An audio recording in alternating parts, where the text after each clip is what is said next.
Oh, my son, you should be ready to lay good foundation. Earlier the better. In the nearest future, you could be one of the leaders. So we pray. Amen.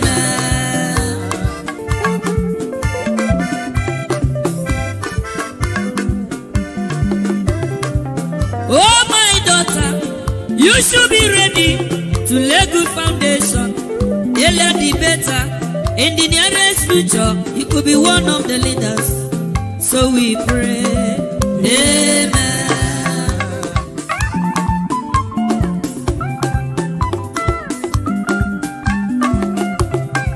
To become a leader is not very easy. To become a man is not a day job.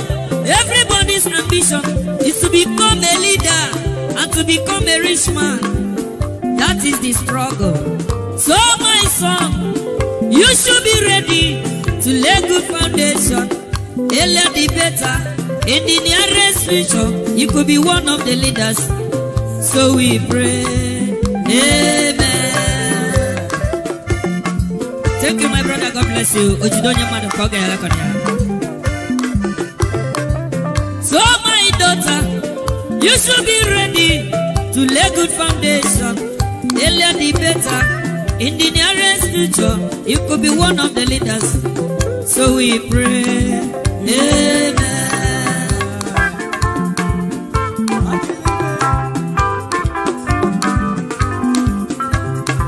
To become a man is not a day job. To become a leader is not very easy. Everybody's ambition is to become a leader and to become a rich man. That is the struggle. So my son, you should be ready to lay good foundation. Earlier the better. In the nearest future, you could be one of the leaders. So we pray. Amen. You are the pillar that holds my life. You are the pillar that holds my life. Master Jesus, you are the pillar that holds my life. Lily of the valley, you are the pillar that holds my life. You are the pillar that holds my life, dear. You are the pillar that holds my life. Lion of Judah, you are the pillar. Chickadee, you are the pillar. Daddy, you are the pillar that holds my life. Lion of Judah, you are the pillar that holds my life. Walk anywhere. You are the pillar that holds my life. Hey, yeah. Master Jesus, you are the pillar that holds You my are, life. you are the Master pillar. Jesus, you are the pillar that holds my life. I said, Jesus, unibu kalabati sinduwe. Nibu kalabati sinduwe. Ojo bienvenido, nibu kalabao, nibu kwa kalabano, nibu kwa kalabati sinduwe. Ojo bienvenido, nibu kwa kalaba, chikani nibu kwa kalabao, nibu kwa kalabati sinduwe. Speaking. Let me start with my monologue. In Yoruba, oni mo de were were bi eji ale, mo de kutukutu bi eji òwúrọ̀, mo de warawara bi eji ìyálẹ̀ta, ewe tun lo ni ke ma tun mi ṣe, Ifá lo ni ke fà mí mọ́ra. I'm here again. I will keep speaking the truth, nothing but the truth. You see, I said it on this space. If you guys can remember, I said it on this space.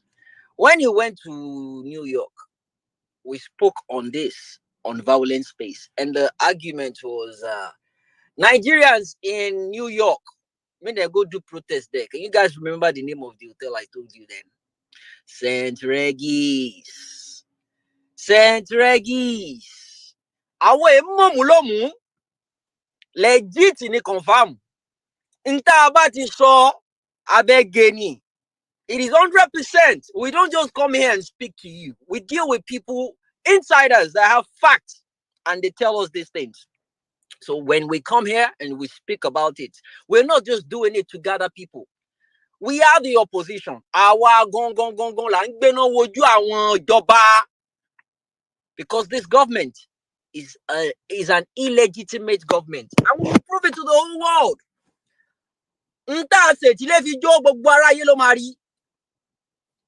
Imagine the amount they spent on just hotel, not feeding, accommodation last money. And we heard they went clubbing, not just any clubbing, strip clubbing. They went strip clubbing. When people are dying of hunger, when people cannot even eat 1 square meal in a day, when gas, well, petrol is now 600 and something naira per liter. And this is what Petroleum have been talking about, cutting down the cost of governance. Why won't you stop him? Because that's how you guys thrive. That's how you live. That is how you survive. You cannot do without it. You cannot do without corruption. It's just made the day-to-day banking for the business super stress-free and easy. Sign up for a Tide business account today.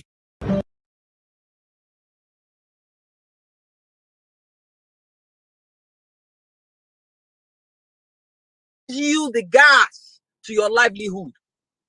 There is no two ways about it. Imagine the amount of money they spent in that hotel. St. Regis. 1 room, $35,000, presidential suite. I made a tweet about it. You can go on YouTube. Just type in St. Regis Hotel, New York, the one in Manhattan. Google it out and see.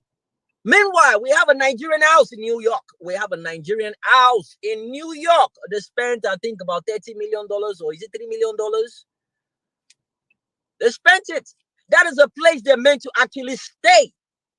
That will accommodate every single one of them. But you know, on va jaye foreign. On va jaye foreign. But it's not their money.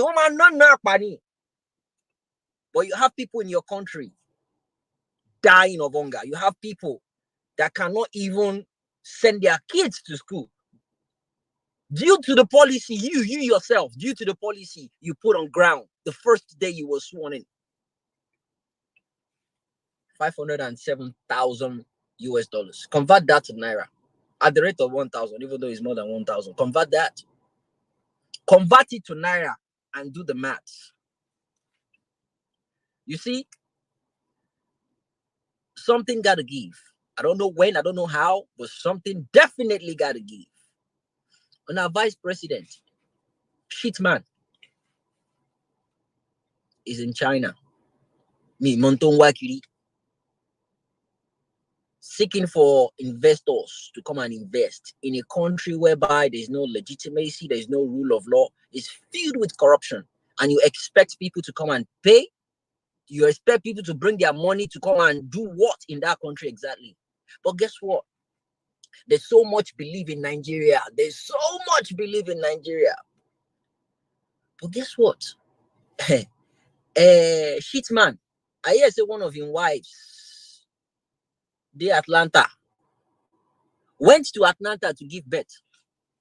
Oh, give birth in Nigeria, automatically, ọmọ yẹn ti di akata wa, ó ti di ọmọ Yankee.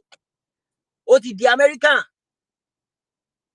Tori bati baje, when the head is rotting, what message are you passing to the Nigerian people? You're letting them know you don't trust the health sector, the health system in Nigeria. America. Nigeria, they are standing on their mandates. You are standing on their mandate and their families. They are going abroad to school. They are going abroad to get the best of health care. And you talk about Nigeria, mandatory. Keep standing on the mandates that you you guys don't understand what is going on yet. You don't understand. You see what's going on in Mozambique right now. You see what is going on? There is a huge protest going on. simply because a fraudulent election took place. And the people, they revolted. They're not having it. They're tired of that bull crap. They are not having it. The protests have been going on for, I think, 2-3 days now. I'm not certain about it. But they out there. Tom, Dick, and Harry. Everyone is out there expressing their displeasure regarding the last election that happened. Some people are saying the opposition called for the election. Oh, well, it's a good thing. It's a good thing. That's the state of the nation we are right now. The country is so fucked up, it's so bad. They are now rehabilitating criminals as police. They are rehabilitating criminals. The guy was declared wanted a couple of months ago. He's now in a police uniform, taking pictures with the commissioner of police. In Nigeria, in a sane country, Abi. Oh, you guys think it's still a sane country? All right, let's keep watching. Do you know what it is? Handing over a gun to a criminal, a rehabilitated, they call it, criminal. Do you know what that is? That guy will go on a vendetta fucking spree. He will arrest everyone that has intimidated him with arrest. He go arrest only one of them. Happy fingers, happy triggers, everything will go as he pleases. With a gun on his hands, is a deadly weapon. But you know, they've rehabilitated him. Okay, no problem. We'll see how that country is going to end. But one thing people don't understand is, you see, corruption comes with cost. Corruption comes with cost. I'm going to explain just about 4 different costs it will give and the impact it will have on us. Corruption comes with the economic cost.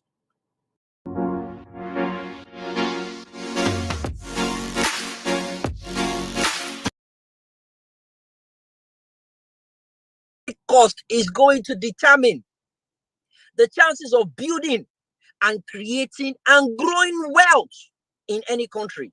That is the effect. Number 1 effect, economic cost.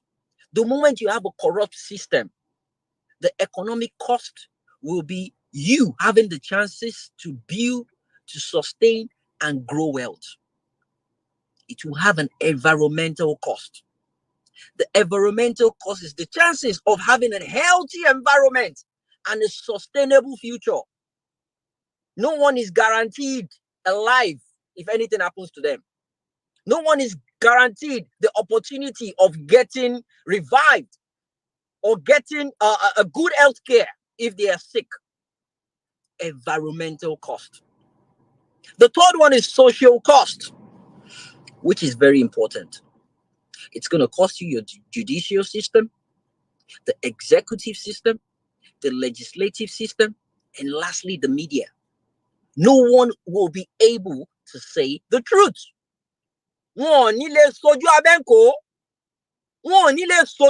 Because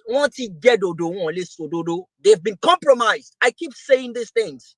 I'm not just saying it because it sounds interesting or it sounds good in our ears. It is the fact. But it's the fact. That's how it is. The fourth one, political cost. Many people are not paying attention to this. You see, the political cost of a corrupt system is going to cost you your freedom and the rule of law.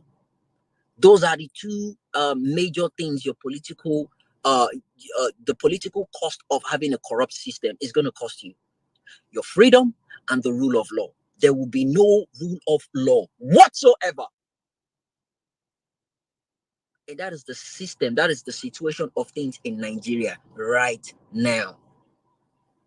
That is the life we are living in Nigeria, whereby all the 3 methods of bribing is allowed. You can bribe anybody actively. You can bribe anybody passively. You can even facilitate their bribing in any way. That's what happened with the judicial system. They deserve a new. They deserve a good residence and good lifestyle before judgment. Now it's the media. Are you guys reading in between the lines? Now it is the media. He's now saying they deserve good lifestyle. The media. The media. That is what they call facilitation payment. Is a form of bribery and corruption. That is exactly what Tinubu is doing. What is good is good. What is bad is absolutely bad. And what I don't want us to mix together, there is lobbying and there is bribery.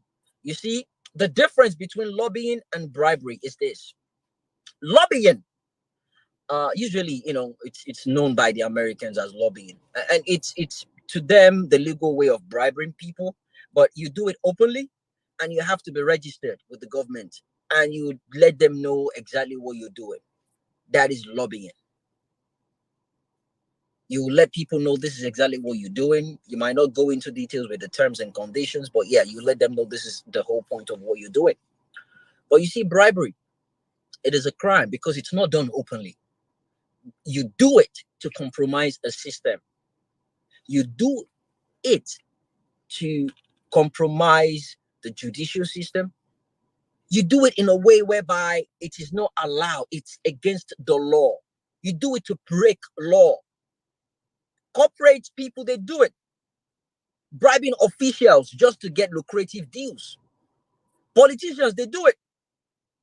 Using public money or granting public jobs to their friends and families. Some public servants, they do that as well in Nigeria. Taking money in favor of exchange of services, they do it well in Nigeria. It's not the first time. We don't know how messed up things are in Nigeria right now. Well, but we're beginning to find out. We are beginning to find out. I don't blame our lawyers. We have the likes of Doja, UC Maxwell, Ugo, AA, Mr. Baron. You see, I've noticed every single names I've mentioned, even more of them. I've noticed them. When you have them on spaces, they stand their ground regarding their occupation, which is a beautiful thing because they have the right to defend what they do. They have the right to speak about their occupation. It's one of the best occupations in the world. But guess what?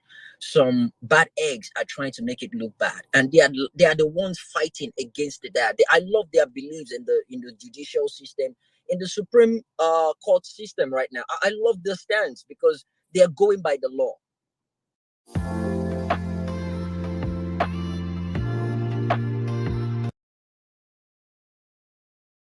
Regardless what we think about the Supreme Court, I like their stand on it because it's their job. It's what they do. They practice it. You don't expect them to condemn what they do. But guess what? We will see what will happen at the end of the day when the Supreme Court comes out to tell people that this is what it's going to be and we're upholding this. You see, when the election happened, a couple of excuses popped up. Fair enough. September 6th happened. Excuses. Okay, well, fair enough. I keep saying it. This is the last box to be ticked. This is the last box to be ticked. When the Supreme Court comes out to uphold this man's legitimacy, this man's sham of an election, there is nothing you can do about it. If you don't act, that's it. Just forget about coming on Twitter and shouting about anything. It's pointless. Exactly. It is pointless. If nothing is done, that is it. Because anything you do afterwards, well, maybe after the judgment, you can revolt, you can, whatever can happen after that. But if people keep quiet and they don't do anything, that is it. That is it. If you postpone it to a certain period of time, maybe after the next month, you want to do something, that's a treasonable offense. Exactly. And I'm not even going to be part of that. Same here. For every action, there is an equal reaction. I put up a tweet on one of my accounts. I said, if the Supreme Court upholds this man's victory, sham victory, what are you going to do about it? It's not about what are we going to do about it. What are you going to do about it? I want us to ask these questions individually. What are you going to do about it? Individually. What can we do about it? What will we do about it? This will change the course of the country. It will change the course of Africa as we know it. It will change the course of how people, how the world sees Nigeria once and for all. You know that. You know that. There is no turning back. There is none. And we keep saying this thing is not as if we don't see the wordings. We don't see the writing on the wall. We've been seeing this thing for a very long time. All right. Listen to this before I end myself. That's what God is telling our Father in the Lord.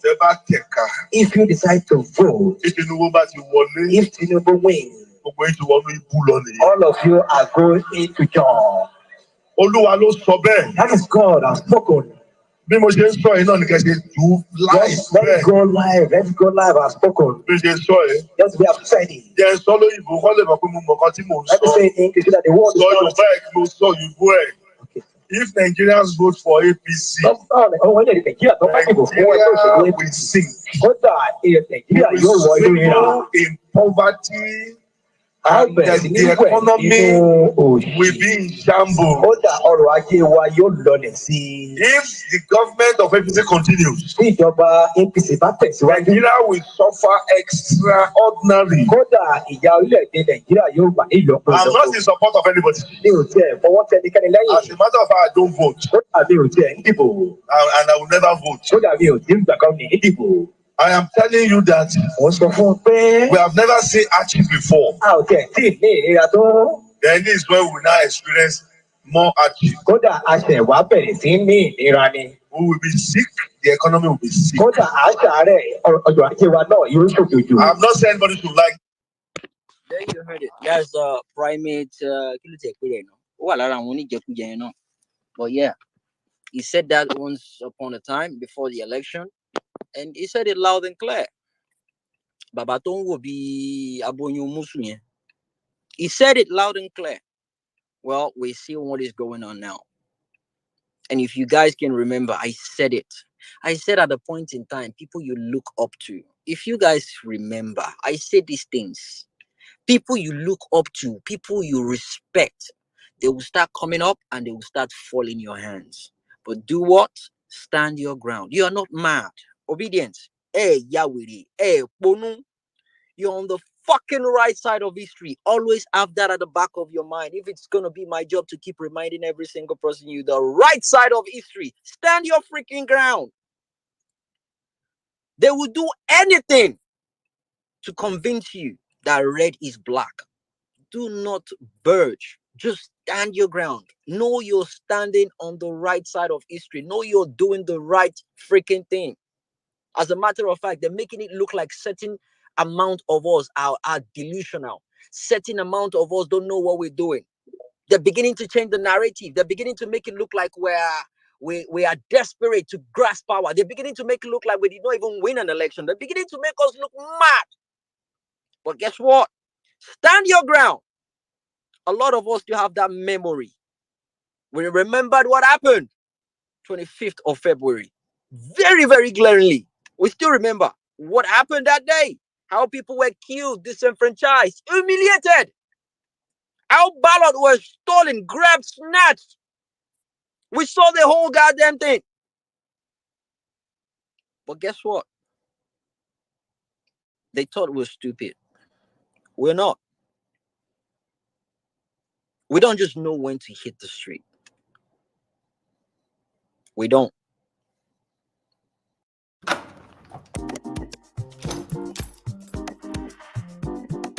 Don't we just love a good read?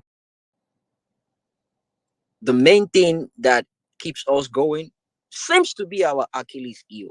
We don't know the right time to move out. We don't know when not to move out. A lot of things is just coming up, clouding the whole movement. But whatever it is that had happened, whatever it is happening right now, and whatever it is that will happen, let me say this.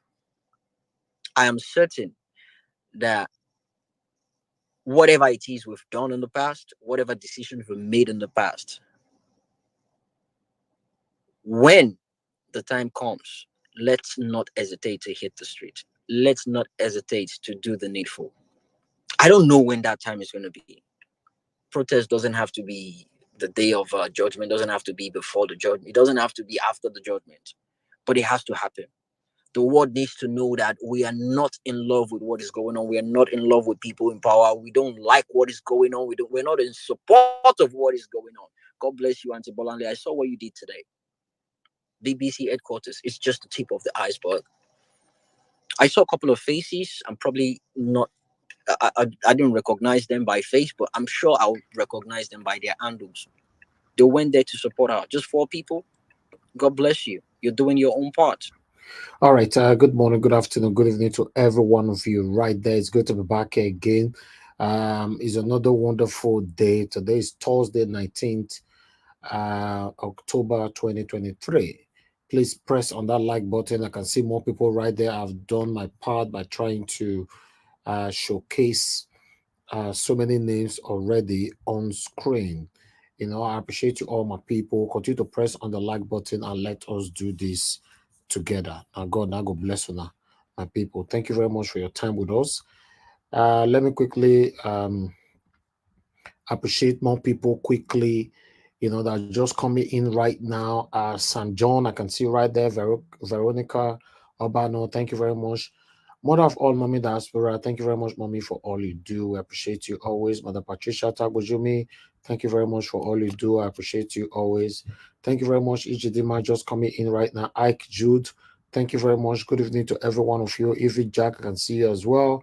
Love of God is my strength. Thank you, Madam Ahmed Bright. Thank you very much for all you do.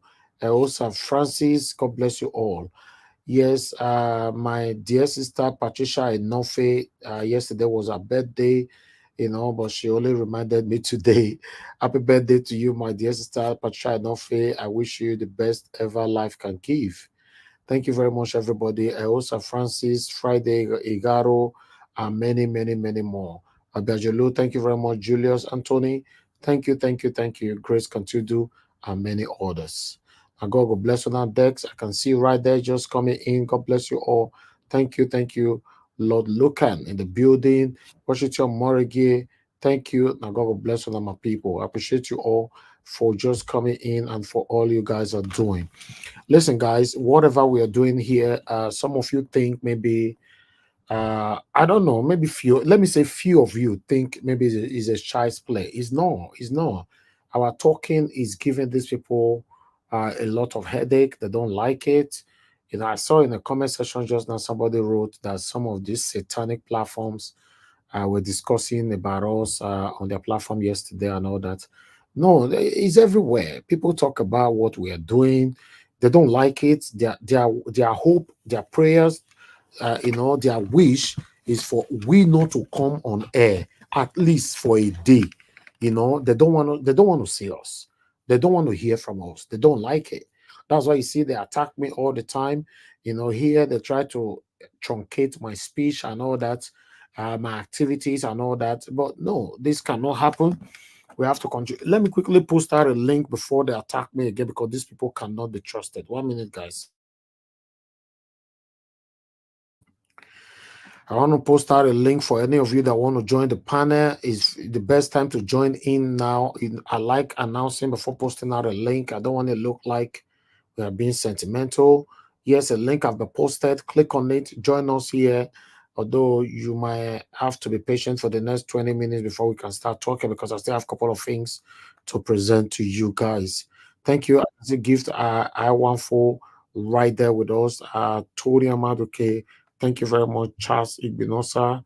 Thank you, my people. Mone Ferrara, it's good to hear from you, sir. It's been a while. Thank you, my wonderful people. Thank you. Now God bless you, my people. Yes, let's continue to stand for what is right. Tinubu is doing everything possible right now to counter FBI and all that. It's funny, but meanwhile, I have serious articles to give to you guys today.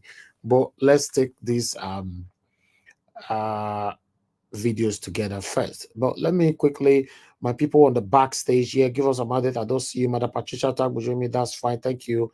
M. Abdul Malik, you don't ever turn on your device. I believe you'll be joining our panel now for the past 1 year. You've never ever be able to join the panel properly because you don't turn on your device. We cannot accept you in. In fact, I don't know your voice. I don't know who you are. I know you are always trying to speak. I don't know if somebody can help you to turn on your mic so that you can be accepted to the platform. There's no way we can accept you this way. You must turn on your device, especially your mic. If your mic is turned off, we don't have access to accept you to the panel. Thank you, my people. Rosie Ayosh, I can see you right there. Nomano Sahari, thank you very much. Good evening to you all. Oriomi Abdul, thank you very much. I appreciate every one of you, my people. God bless you now. Continue to press on the like button, my people. Ola Ade Wale in the building. Thank you. My wonderful people, I appreciate you all. I would like us to quickly take on this, what some of our consecrated obedience, what they did in America. Let's take this together. Building to make people aware of the fact that BBC publishes fake news. They wrote an article in which they claimed that the president of Nigeria did not submit a forged certificate to INEC, which is the Nigerian election body. There is evidence that shows that the BBC lied. The certificate was a forgery, and there is evidence. But even though we've complained about it, the BBC ignored our complaints. We cannot continue to pay our TV license to uphold an institution that can't tell the people the truth. Could have done was to investigate independently. If you acknowledge or deal with our complaints appropriately, stop being a propaganda machine. You know that the certificate Tinubu presented was forged. So please correct or retract your story, or else you'll be deemed for forgery. Accept our TV license and promote live. But even after complaint, they are refusing to retract it. The BBC has become a propaganda machine, and they can't continue to use our taxpayers' money to write out fake news. It is unacceptable. We will not accept it. BBC, you need to deal with our complaint properly. Instead of fobbing us off with a generic email that does not address the subject of our complaints. Evidence showed that the Nigerian president, Bola Tinubu, forged his Chicago State University certificate. And we expect the BBC to be bold enough to speak the truth and tell the world that a certificate forger is the president of Nigeria, and not to publish propaganda. They are scared to tell the world the truth that the Nigerian president is a certificate forger. He forged his Chicago State University certificate. You cannot claim to graduate from a school in 1970 when the school was established in 1974. You must be bold enough to tell the world the truth. The Nigerian president is a certificate forger. Say it as it is. BBC, speak the truth.